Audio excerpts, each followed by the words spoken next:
Hey all, this is Roshni Shah from Nursing Study Expert. I make videos for nursing as well as I run coaching sessions for NCLEX R.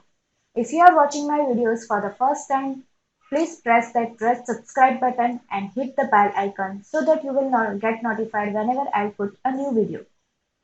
And if you are already watching my videos, then thank you so much. Today we are going to discuss about NCLEX practice questions. Fundamentals of nursing. First, you are caring for a client who has been admitted to the hospital with a leg ulcer that is infected with vancomycin-resistant Staphylococcus aureus. Which nursing action you will delegate to LPN? First, teaching the client about foot ulcer. Second, assessing the risk for further complications. Third, planning ways to improve client's protein intake. Fourth, obtaining wound culture during dressing change. The correct answer is 4. We cannot delegate what we cannot eat. E for the evaluation, A for assessment, and T for teaching. Do not delegate assessment, planning, evaluation, and teaching to anyone. So, the first, second, and third option is eliminated. And LPN can do dressing change and obtaining wound culture. You are admitting 4 clients to your unit, but only one private room is available. Which client is most appropriate to assign to private room? First, client with pediculosis. Second, client with rashes and suspected to be chickenpox. Third, client with wound drainage. Fourth, client with allergic conjunctivitis. The answer is second, chickenpox.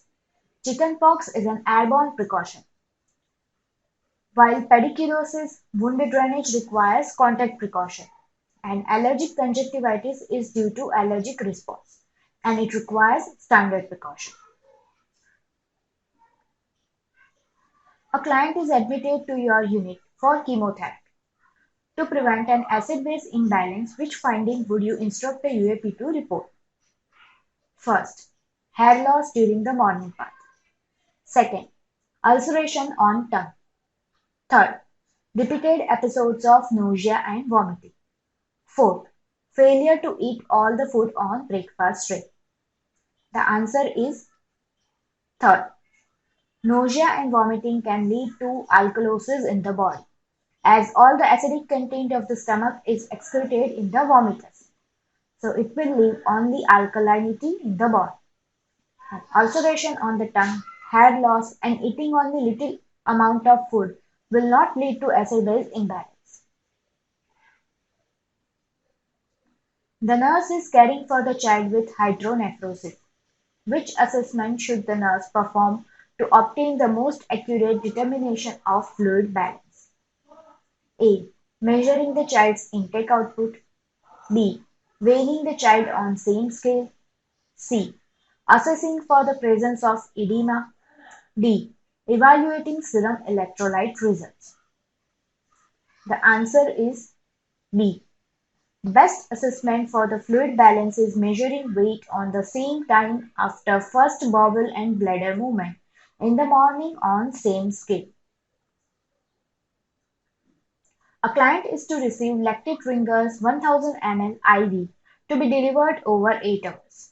At how many milliliters per hour should the nurse set the infusion rate? Ml per hour is equal to volume of the fluid in ml divided by time in hour. Our total volume is 1000 ml and the time is 8 hours. 1000 divided by 8 equal to 125 ml per hour.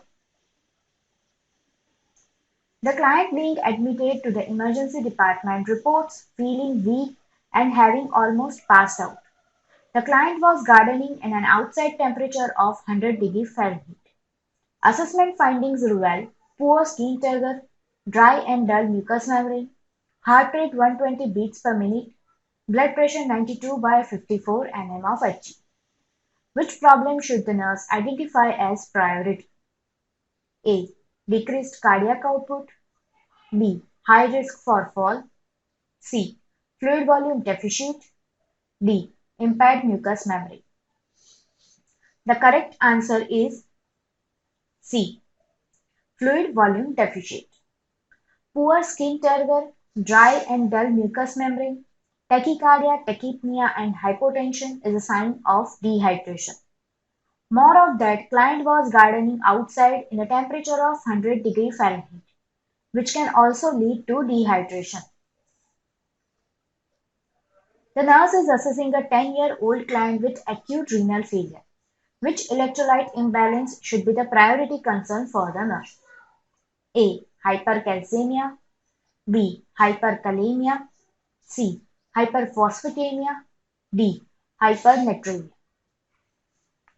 The answer is B. Hyperkalemia. Client with acute renal failure will have all the electrolytes in increased amount. Client will have hypernatremia, hyperkalemia, hypermagnesemia, and hyperuricemia. From all of this, hyperkalemia is the first priority, as hyperkalemia can lead to lethal cardiac dysrhythmias. So it needs first intervention. The nurse is caring for a client who has an NG tube that is attached to suction. The nurse should monitor for which most important electrolyte imbalance. A. Hypokalemia and hypophosphatemia. B. Hyponatremia and hypocalcemia. C. Hypokalemia and hyponatremia. D. Hypomagnesemia and hypochloremia. The answer is C. Client with NG tube suction will have metabolic alkalosis, which will lead to hypokalemia and hyponatremia. The nurse obtains the response illustrated when assessing the client who has hypocalcemia. How should the nurse document the client's response to this assessment? A. Positive Chvostek sign. B. Positive Trujo's sign. C. Positive Hohmann sign. D. Positive Kerning sign. The correct answer is B. Positive Trujo's sign. Trujo's sign means an inflating BP curve and patient will have spasm. It is an indication of hypocalcemia. A positive Chvostek sign is also an indication of hypocalcemia. A Chvostek sign means stroking at the sides of cheek and client will have tremors. While the Hohmann sign is an indication of DVT and a Kerning sign is an indication of meningitis. The nurse is caring for the client with respiratory acidosis. Which ABG result should indicate to the nurse that the client's kidney have compensated for imbalance? A. pH 7.42, PaCO2 60 and HCO3 35. B. pH 7.50, PaCO2 35, HCO3 30. C. pH 7.44, PaCO2 45 and HCO3 24. D. pH 7.35, PaCO2 50 and HCO3 30. The correct answer is B. Patient is having respiratory acidosis and which is compensated. pH 7.35 indicates compensated acidosis and PaCO2 level is increased, which shows it is respiratory acidosis. And HCO3 level is also increased, which means that kidneys are working to make the condition normal. While option A, B and C suggest respiratory alkalosis, which will help you to eliminate that options. The client is hospitalized with a history of chronic emesis from purging. Based on the client's history, the nurse should monitor for which complication? A. Hyperkalemia. B. Hyperchloremia. C. Respiratory alkalosis. D. Metabolic alkalosis. The correct answer is D. Metabolic alkalosis. Chronic emesis means vomiting can lead to metabolic alkalosis. Vomiting eliminates stomach content from the body, which is acidic, so it leaves only alkaline content into the body. And patient will have hypokalemia in the metabolic alkalosis, which will help you to eliminate option A. And as a compensatory mechanism, client should have respiratory acidosis, which will help you to eliminate option C. The nurse is checking the dietary trays that have been delivered to the nursing unit.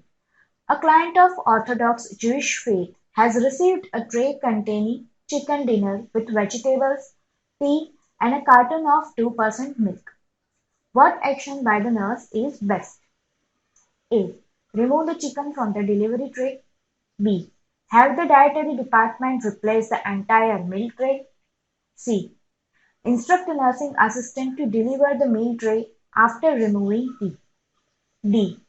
Ask the client if lactose-free milk would be preferred. The correct answer is B. Jewish people does not take milk and milk products with meat and meat products.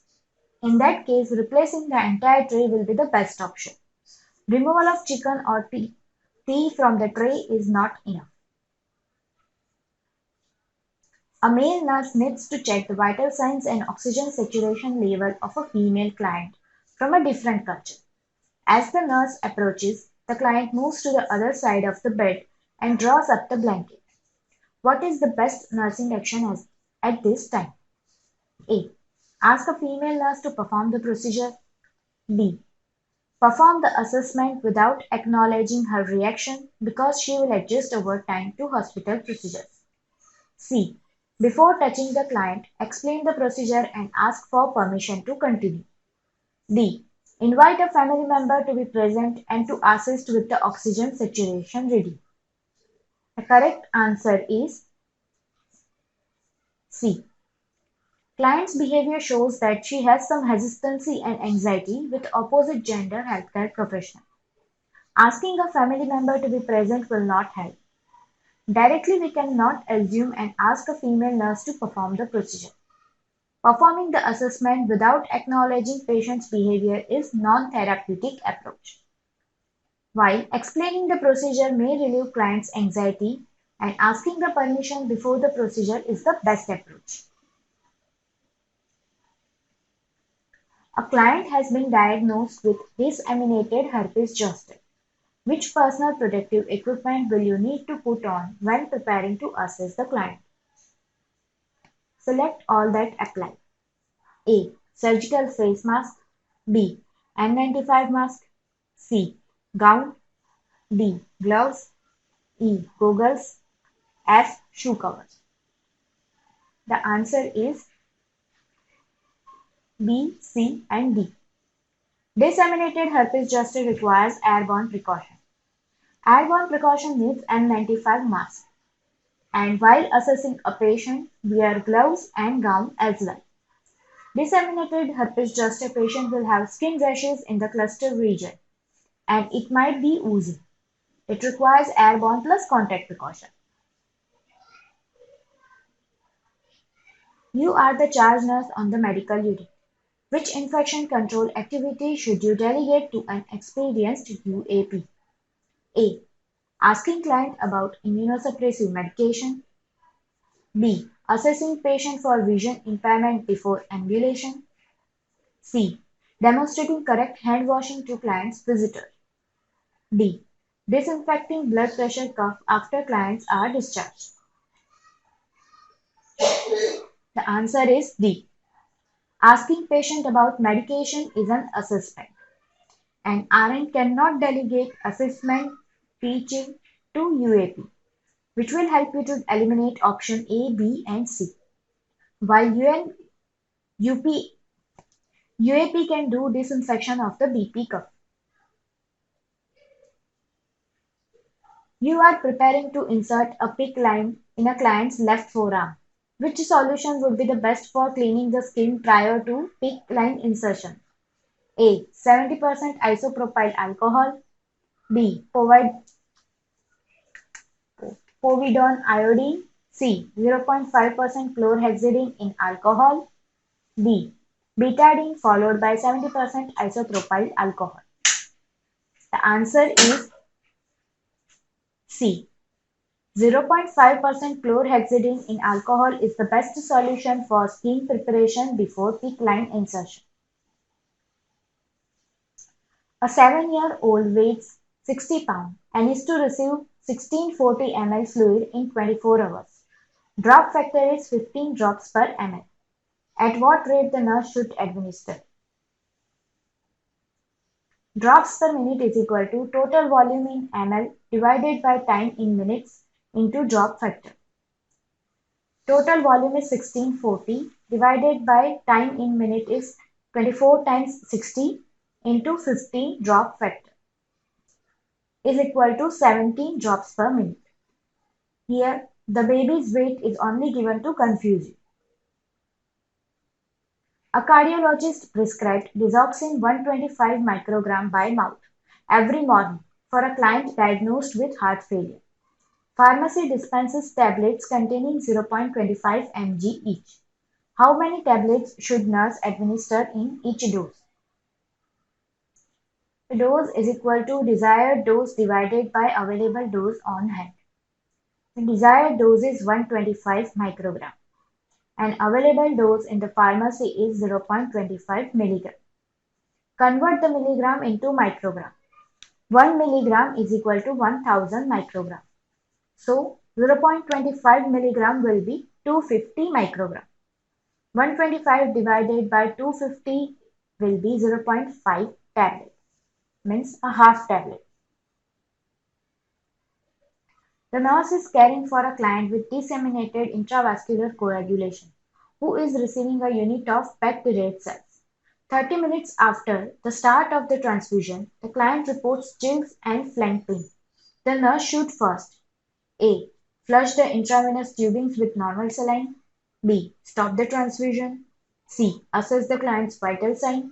D. Notify the primary healthcare provider. The correct answer is B. Flank pain, fever, chills, tachycardia, tachypnea, hypotension after starting blood transfusion is a sign of hemolytic reaction. In case of any reaction after blood transfusion, nurse should first stop the transfusion. A mental health nurse is floated to work on the medical surgical unit. Which client will be the most appropriate to assign to the mental health nurse? A.